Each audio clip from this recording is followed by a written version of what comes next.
Hello मैत्रिणींनो, तर मी आलेली आहे इंदोर सिटीमध्ये आणि इंदोरमध्ये बघा किती छान स्वच्छता आहे. आणि हे आहे गणपती बाप्पाचं बडा मंदिर आणि खाली लिहिलेलं आहे, भारत का स्वच्छतम शहर इंदौर में आपका स्वागत है. इंदोरमध्ये खूप छान आहे, स्वच्छता भरपूर आहे. आणि आम्ही इकडे गेलेलो एका झूमध्ये, म्हणजे ते लोक चिडियाघर बोलतात, आपण म्हणतो झू किंवा प्राणी संग्रहालय. तिकडे गेलेलो. तिकडे खूप छान छान पक्षी होते बघायला, प्राणी होते, वाघ, सिंह, चित्ता, मोर, पोपट, बरंच काय बाय बघितलं आम्ही. हरिण, काळवीट, सांबर, पानघोडा, पानगेंडा अशी खूप सारी जनावरं बघितली आहेत. आणि छान आहे ओव्हरऑल इंदोरमध्ये. आणि मंदिरं खूप आहेत, खास करून मंदिरं, भरपूर मंदिरं बघितली आहेत मी इंदोरमध्ये.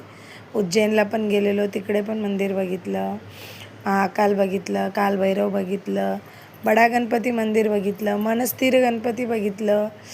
अशा प्रकारे इंदोरची टूर एकदम छान झालेली आहे. आणि हे झू बघा, झूमध्ये कसे भालू हळूहळू चाललेले आहेत आणि आम्ही दोघं छान फोटोशूट केलं. त्यांनी होतं आमच्यासोबत, त्यामुळे मजा आली. आणि हा बघा सिंह कसा चालतो आहे. अशा प्रकारे आमची इंदोरची टूर खूप भारी झालेली आहे. चला परत भेटू, बाय.